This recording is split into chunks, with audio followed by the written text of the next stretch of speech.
Good afternoon and welcome to At Humber. I'm Rosa-Rodriguez. Coming up, Ontario gets failing grades when it comes to dealing with poverty. We check back in on the Leslieville community still reeling from a murder near a safe injection site. Humber's battle with AI. All that and more on At Humber.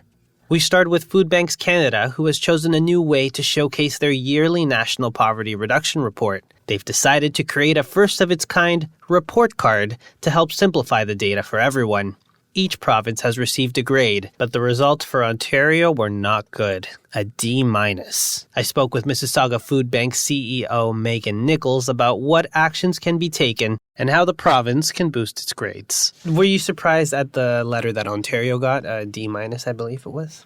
No, I wasn't surprised. I mean, Food Banks Canada's report card really illustrates in Ontario, whether it's the experience of poverty or poverty measures or material deprivation, or if you look at the legislative progress, that, Ontario continues to kind of fall behind in poverty reduction efforts and has not made significant strides towards reducing the number of people in poverty and then therefore the number of folks using food banks. So I felt like it paints a fairly accurate picture of the reality that we're living in here in Ontario. And how have you seen things change recently from all the things that you've seen?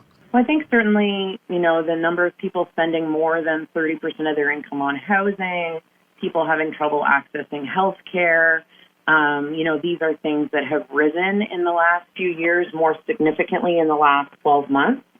And so, the first indicator in their section about the experience of poverty is people feeling worse off compared to last year. And that number certainly didn't surprise me because we have folks coming to the food bank now telling us, that they used to be able to send items with their kids to school to the food drive, and now they find themselves needing to come to the food bank for help. So certainly is what we're seeing on the ground here in Mississauga too. With Thanksgiving just having passed by, I assume those changes were also shown that weekend.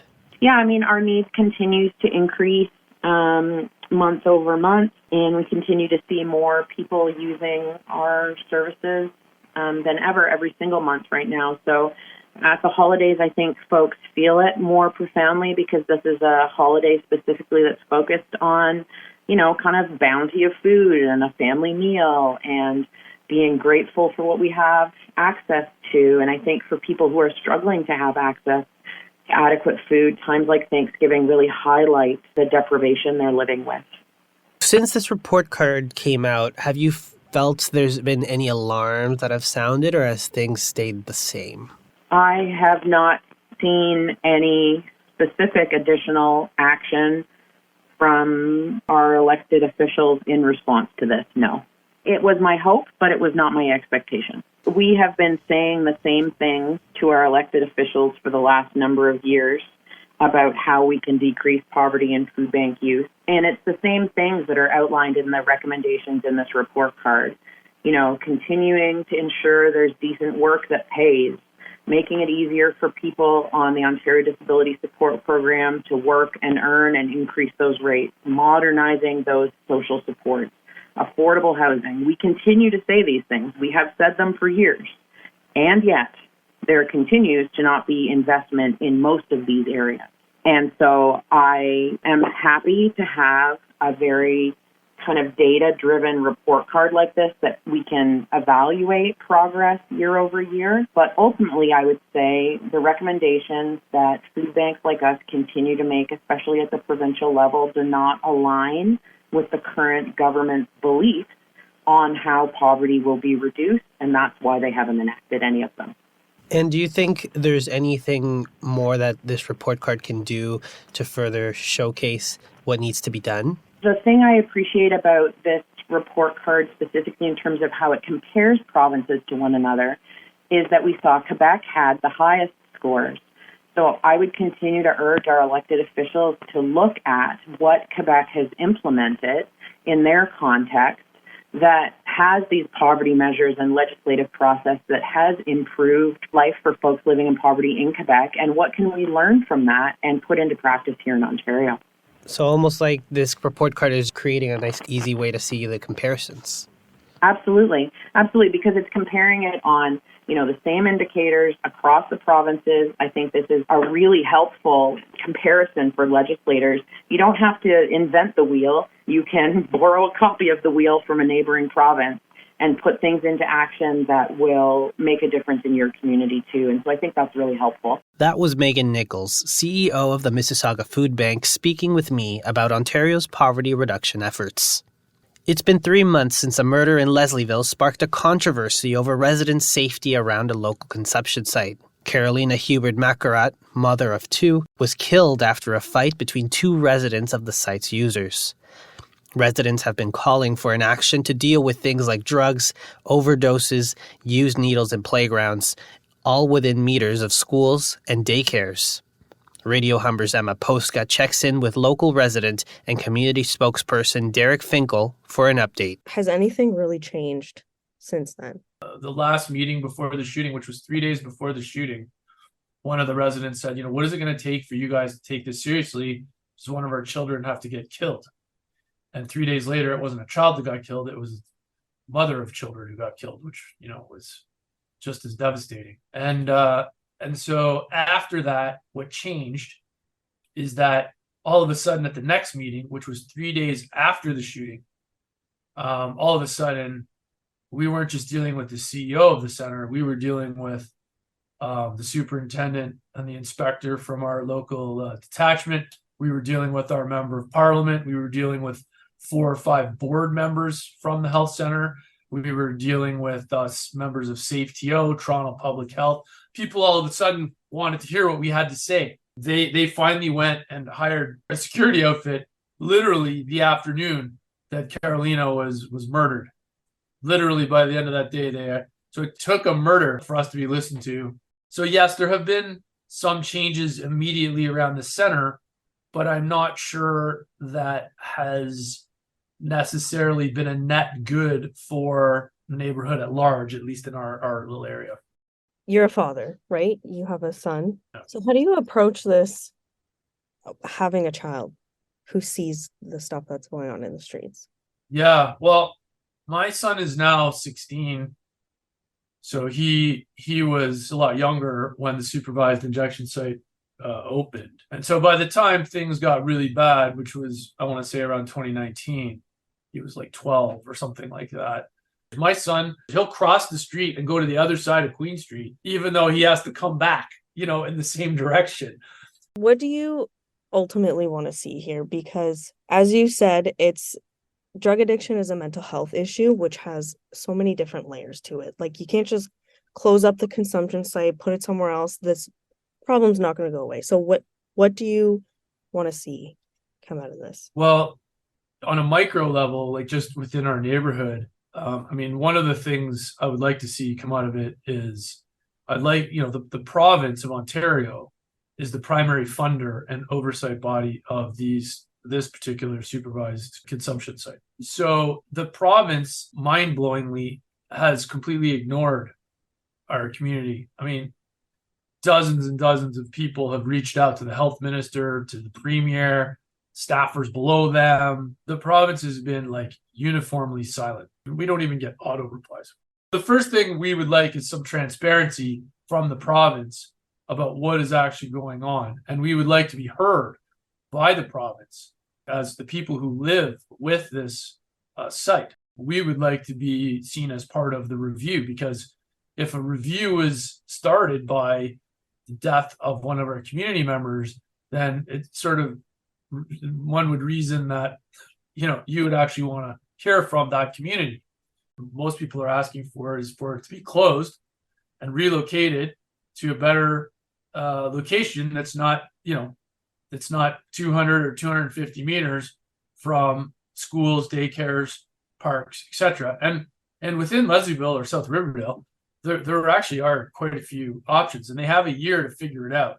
Where this really becomes a problem for us, and where this, there is no evidence-based research about anything that relates to what we're experiencing here in Leslieville, which is, this site, this supervised injection site, which relies on street dealers to sell fentanyl to its clients, all happens within, 100 meters of one very large junior public school. And hundreds of children have to get to that school, have to walk by that health center. That was Derek Finkel speaking on behalf of the residents in Leslieville. Radio Humber reached out to the South Riverdale Community Health Center, as well as Leslieville Harm Reduction Coalition, but did not receive a response. If you're using AI for your assignments, you might want to join Academic Integrity and AI Boost and Bolster. It's a campaign to raise awareness about academic integrity across Humber. It will include information and tips that faculty, staff, and students can benefit from. Radio Humber reporter Upkar Singh speaks with Academic Integrity and lead faculty of Health and Sciences and Wellness, Jenny Myron, about this campaign. Can you tell me more about the Academic Integrity and AI Boost and its objectives? Yep. So Boost and Bolster is a social media campaign, actually a media campaign, but there's a big focus on the social media part of it, where we're hoping that our posts, which are going to go out through Humber TV and through Instagram and through Twitter and through Facebook, are going to boost people's understanding about what academic integrity is. And then by them sharing and talking about it with others, it will bolster people's understanding as well. So we did this last year. That's why we're calling this one 2023. And the focus for this year is really around the use of artificial intelligence and how important it is to understand how it can be a really helpful digital assistant, but it can't take over your work as a student or as a faculty in a way that is not authentic to who you are and what you're doing. Can you tell me more about the last year's boost? So last year, what we focused on were tips or resources that we pushed out again through social media, through Humber TV, and it related to how you can stay on track as a student with academic integrity. So when we talk about academic integrity, we know our students come to Humber with integrity. That's not the question. But now they're in an organization, which is our organization at Humber, where there are certain rules that are in place that we expect students to follow and to be a part of and to understand and cherish so that they protect what they're learning, protect their diplomas, their certificates, their degrees, and that continue to give us a great name at Humber to get students ready for their careers. And how can students get involved or benefit from the insights and developments discussed in this event? Yeah, so Boost and Bolster 2023, students are asked to follow our social media feeds, our platforms. So they're going out through the Faculty of Health Sciences and Wellness, Instagram, Twitter, Facebook. They're also going out through, we've asked Ignite to repost our posts, so hopefully they'll be following us. And we've asked our marketing department to follow as well as a number of different departments. So that's one of probably the easiest way for students to get involved right now is read the posts, understand the posts, and repost what we're sending out. Okay, and are there any challenges or ethical considerations when using AI? Yeah, for sure. So, and I think students understand this. I mean, the bottom line is that students have worked hard to get to post-secondary, and they've been chosen to come to Humber. So, lots of students apply, lots of people apply to Humber, and they don't get in. So you're here to learn. And when we use artificial intelligence as a digital assistant, rather than something that's going to do the work for you, it can be a great way to learn.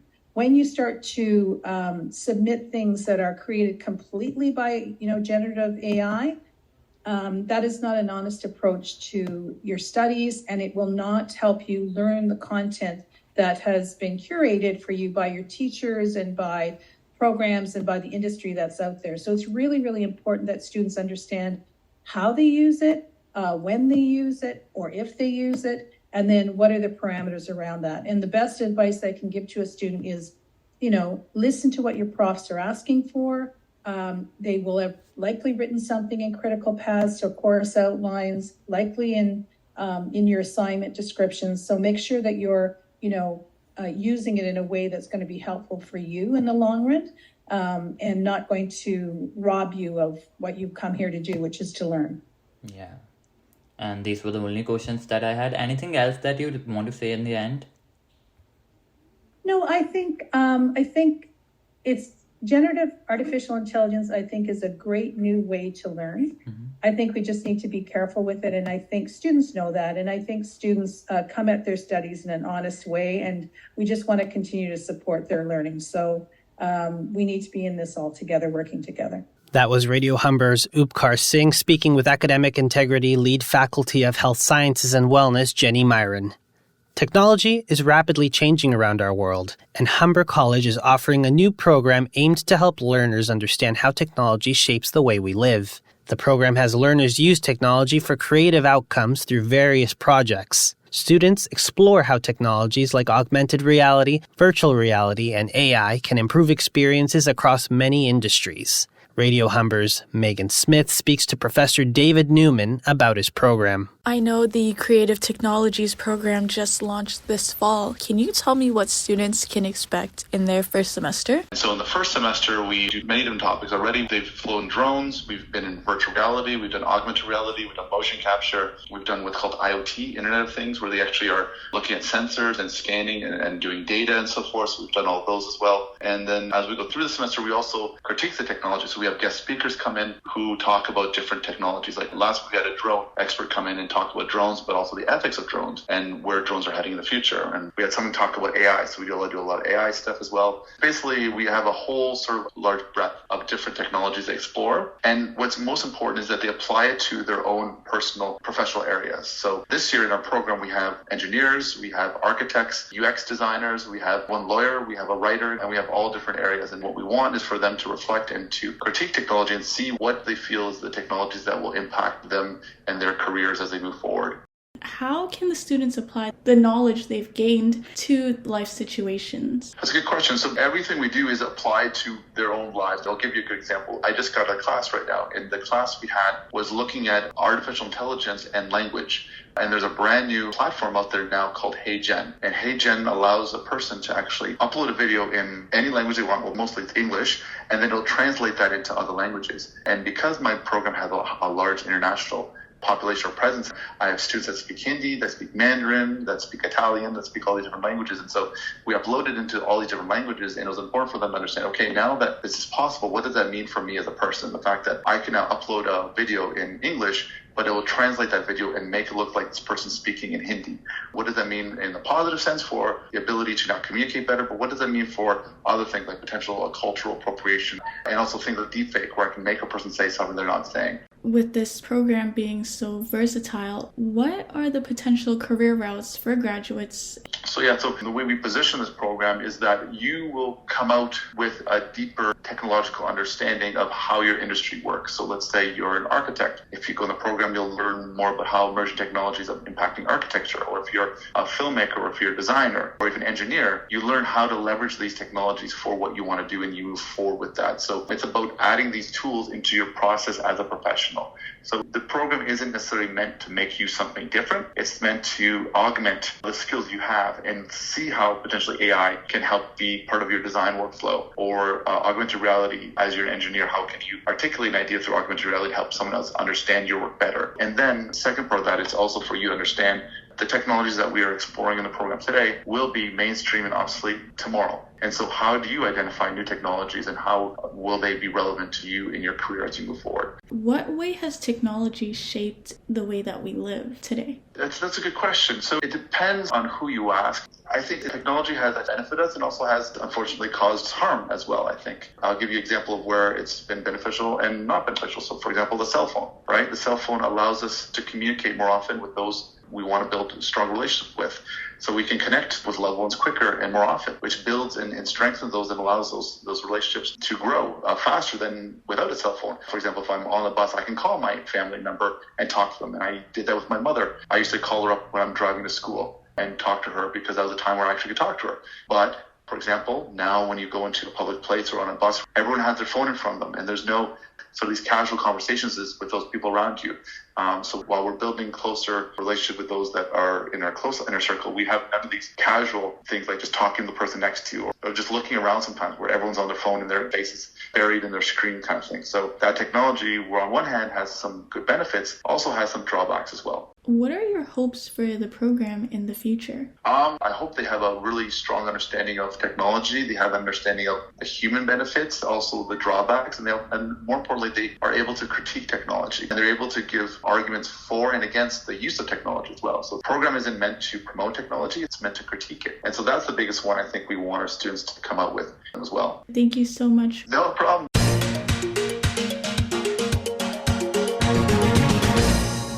October is Women's History Month in Canada. This year's theme is called Through Her Lens, to reflect on the diversity of women across the country. In honor of this month, Humber Library highlights a variety of books written by women.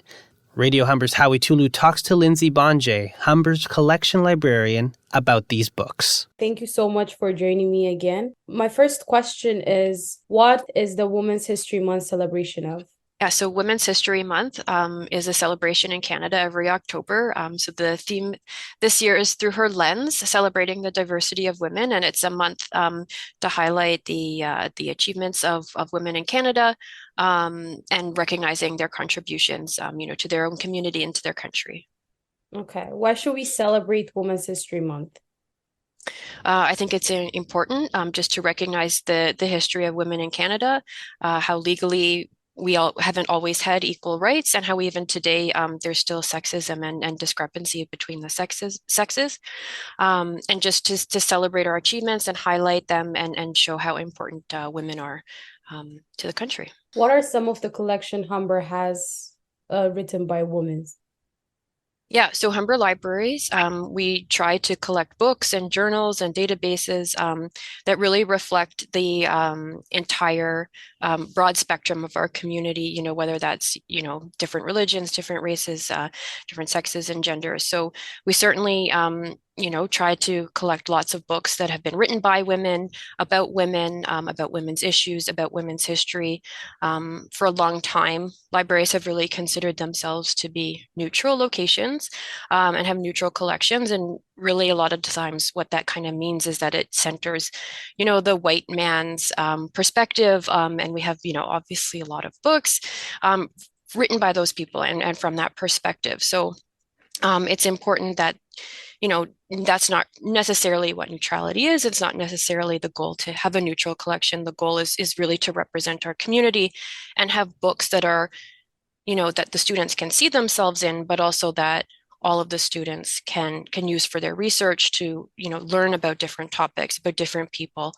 And, that includes women who have often been a little marginalized in history because they're not necessarily the ones writing things as much. They're not the ones who are in power as much. So it's important to really keep that in perspective when we're doing our purchasing collections. Can you list me some of the books you would recommend students to read that are written by women in Humber Libraries? Yeah, so the library, we do different collection spotlights, so just highlighting the different books that we have in our collection, and we have different themes at different times. So for Women's History Month, we have a lot of really excellent books, memoirs, history books, fiction and that kind of thing. We have quite a few. One that I'll highlight that I have personally read. I haven't read every book in our collection. I'd be very busy. It's A Mind Spread Out on the Ground by Alicia Elliott. She's an Indigenous woman, and it's a series of essays about her life. I listened to the audiobook, which is narrated by her, which is really excellent. We have the book to read in print. And it's just a series of essays about her life. She lived in Upper New York State for a while. She lived in Brantford. She lived in Toronto as well, and just her experiences as an Indigenous woman in Canada. So that's a really excellent one. That's a good one to highlight. We have Women Talking, a novel by Miriam Taus, which is really nice. Detransition Baby. So we're highlighting, some things that are maybe a little bit more well-known, but some things that are maybe, not quite on the bestsellers list. So we have I Hope We Choose Love, A Trans Girl's Notes from the End of the World. And if anybody wants to take a look at these books, you can come to the library or come to the library website and see our featured tile there and take a look at some of these. Okay, thank you so much for doing this interview. Thank you for having me.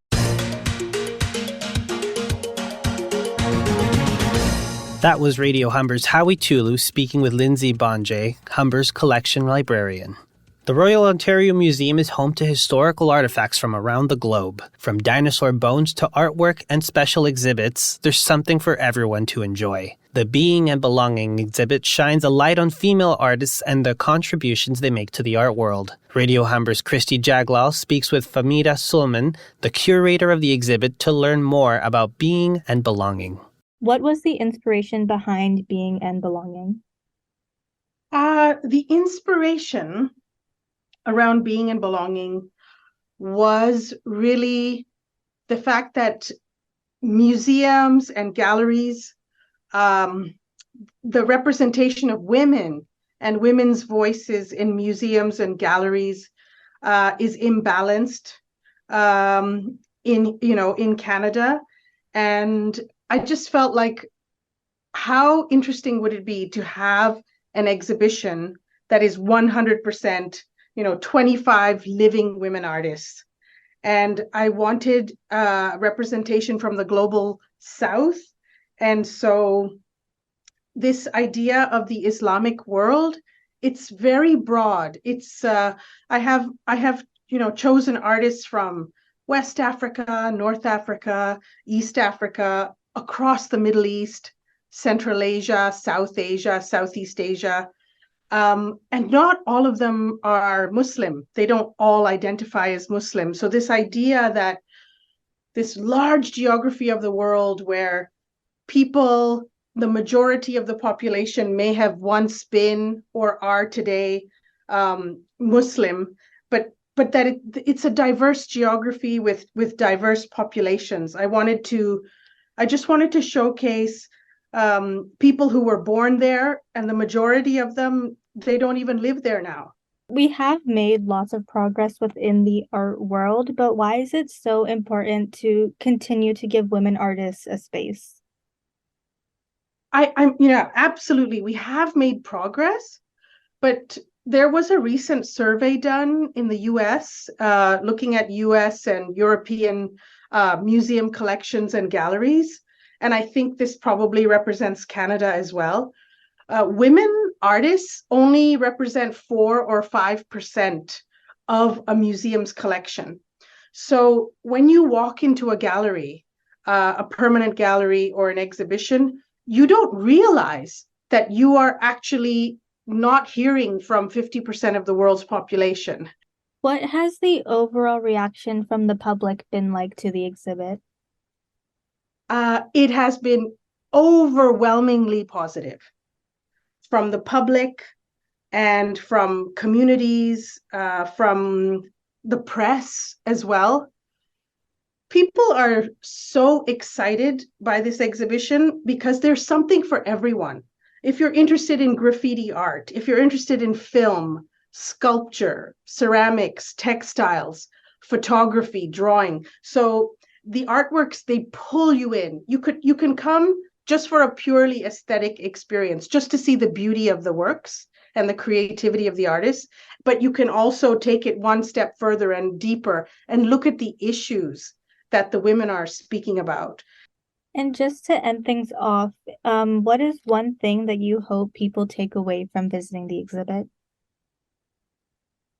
One thing that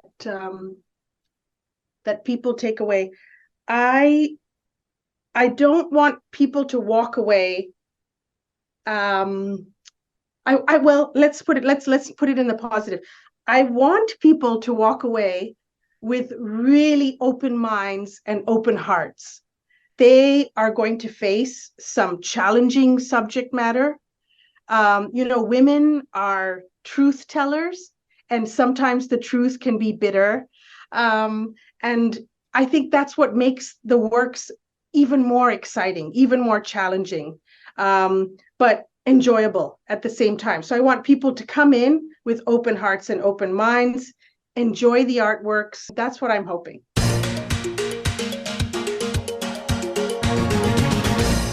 The Humber men's soccer team completed another fantastic season, playing their final game last week.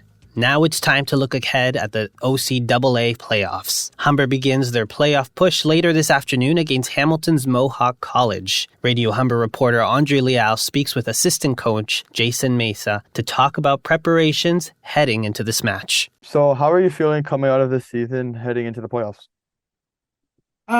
Feeling pretty good.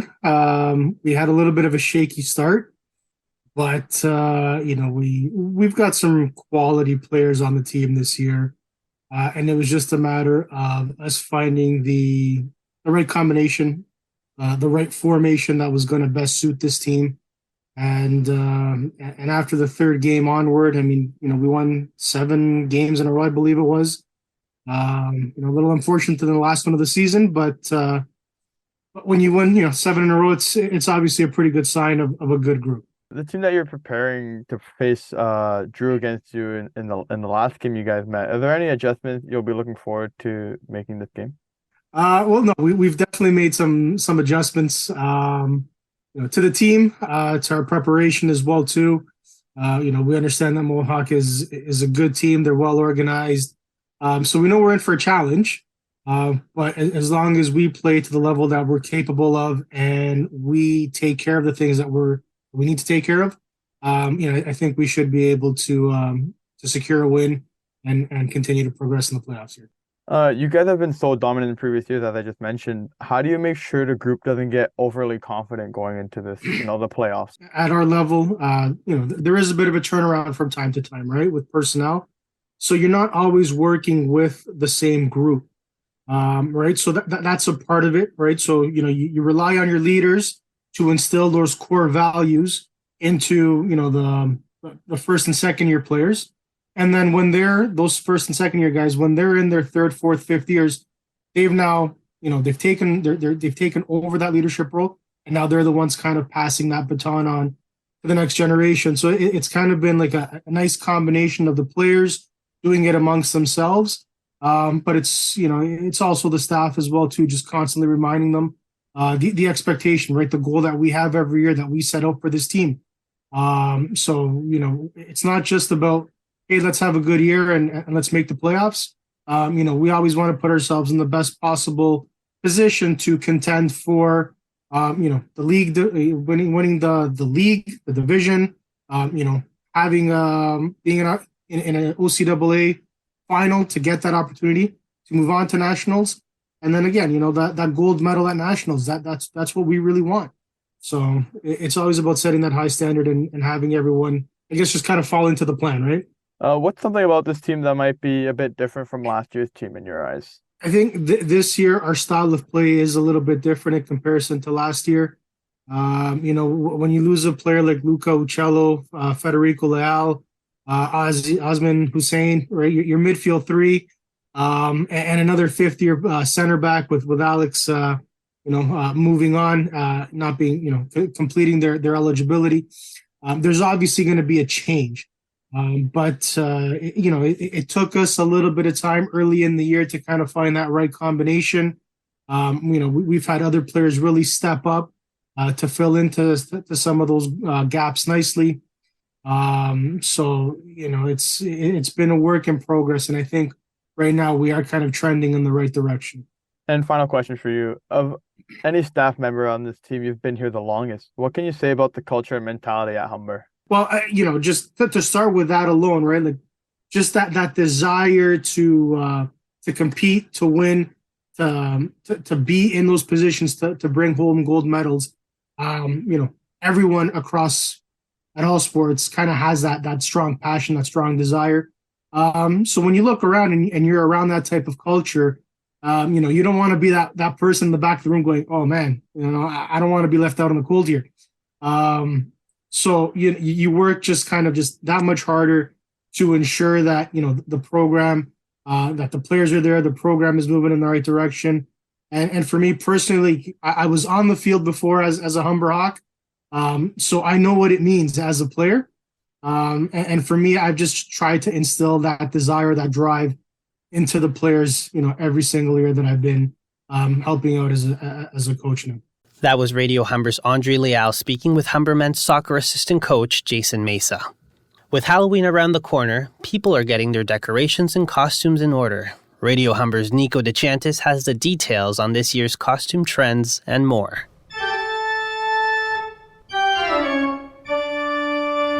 Halloween is only 2 weeks away, and we're well into spooky season. As people shop away for all their Halloween needs, many are wondering what the big trends will be this year. Josie Tripodi, store manager of Spirit Halloween in Newmarket, can answer that question. This year would be Western Barbie for both kids and adults. Every year it just depends on what movie's out and what the trend would be for that year. Business has definitely been on the rise in the last 3 years. As stated in a report by HelloSafe Financial, the global spending for Halloween in Canada has doubled since 2020, which was the worst year due to COVID-19. $730 million were still missing in 2022 for the Halloween industry in comparison to 2019. This year's numbers are expected to grow even closer to how it was pre-COVID. Many Canadians have started their shopping as early as August. For decorations, people start as early as we open, which tends to be roughly around August. Costumes more towards beginning to mid-September, but people just like to shop around early August. Traditional Halloween costumes are still around, but are being surpassed by social media trends and new movies. Many people are often influenced to buy non-traditional costumes, and this has helped create more of a variety in costumes compared to Halloween before social media. But definitely TikTok now that I find has been affecting like sales and trends, just because people kind of see things they want on TikTok, and it influences them to come buy it, even though they don't necessarily want it. They kind of just want to have it, if that makes sense. I'm Nico DeChantis, Radio Humber News.